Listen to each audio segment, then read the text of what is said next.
Assalamualaikum warahmatullahi wabarakatuh.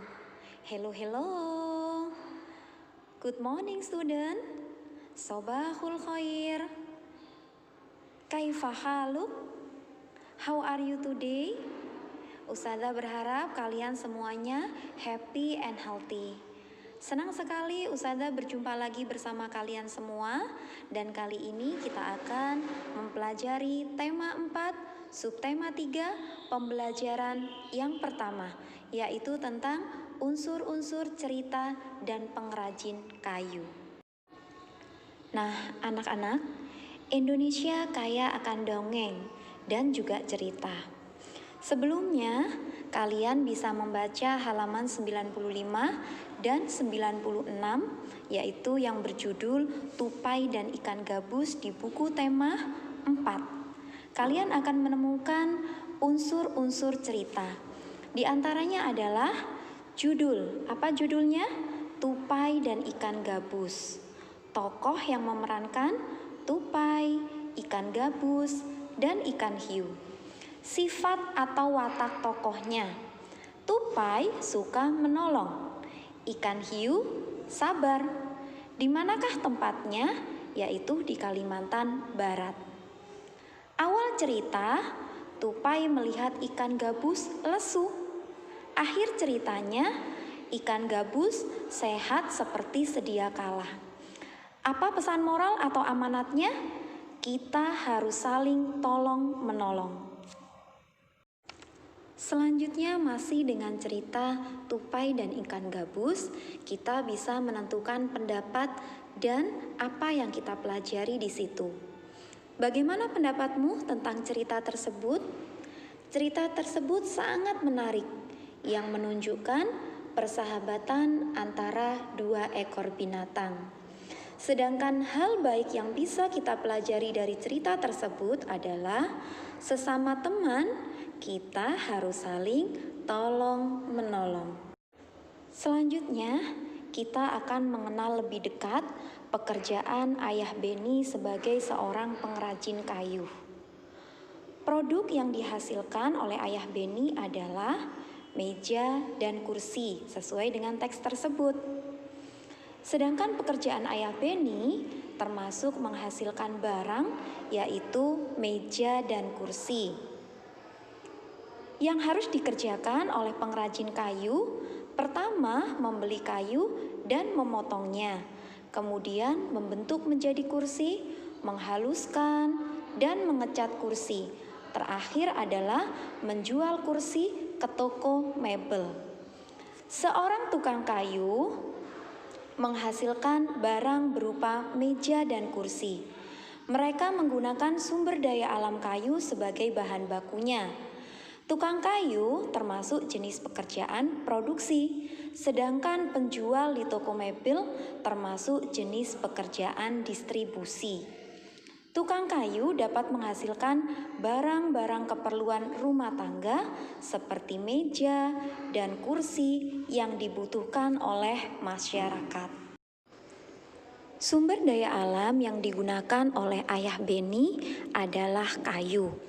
Berikut adalah proses pengolahan kayu menjadi meja dan kursi. Pohon di hutan ditebang dan kemudian diangkut sampai ke pengrajin kayu.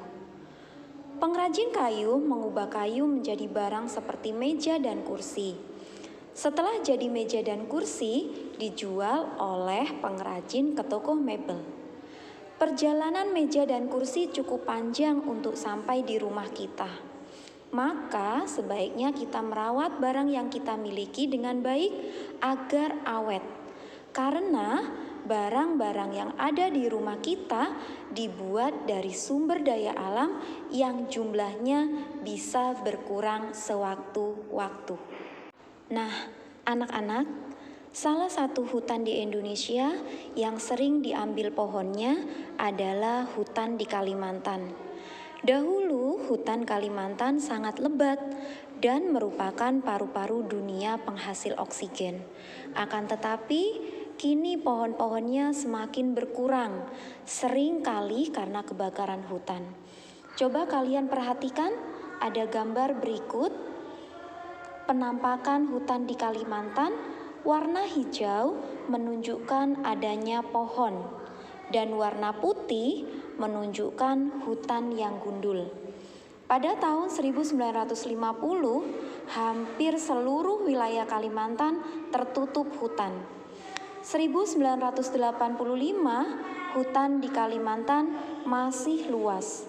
Tahun 2000, hutan di Kalimantan mulai berkurang. 2005, hutan di Kalimantan banyak berkurang. 2010, hutan di Kalimantan sama banyak dengan pemukiman. Tahun 2020, hutan sangat sedikit, pemukiman semakin luas. Miris bukan yang kita rasakan? Nah, anak-anak, masih tentang penampakan hutan di Kalimantan. Tahun 1950 masih banyak pohon-pohon. Hampir seluruh Kalimantan masih tertutup oleh hutan. Sedangkan pada tahun 2010, hutan Kalimantan sudah berkurang karena digunakan untuk pemukiman. Jika hutan ditebang terus-menerus, maka hutan akan rusak dan hutan menjadi gundul. Maka sebaiknya pengrajin kayu melakukan tebang pilih, yaitu memilih kayu yang sudah tua dan setelah memotong pohon menanamnya kembali. Apa yang harus kita lakukan untuk menjaga kelestarian hutan? Yang pertama adalah memberikan sanksi bagi penebang yang melakukan penebangan liar. Yang kedua, menerapkan sistem tebang tanam. Yang ketiga, melindungi dan menjaga habitat yang ada di hutan. Yang keempat, terakhir, mengidentifikasi dan mencegah terjadinya kerusakan hutan. Nah, anak-anak, itu yang bisa Ustazah sampaikan pada kesempatan kali ini.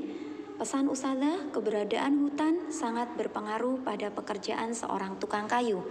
Untuk itu, hutan perlu kita jaga dan kita lestarikan. Jangan lupa untuk selalu menanam pohon di sekitar rumah kita. Jangan lupa setelah kalian menonton video ini, kalian bisa tulis absen di kolom komen, nama dan kelas kalian. Pesan Ustazah, don't forget to pray on time, don't forget to read Holy Quran, don't forget to obey your parent, don't forget to study hard, and be careful. Wassalamualaikum warahmatullahi wabarakatuh.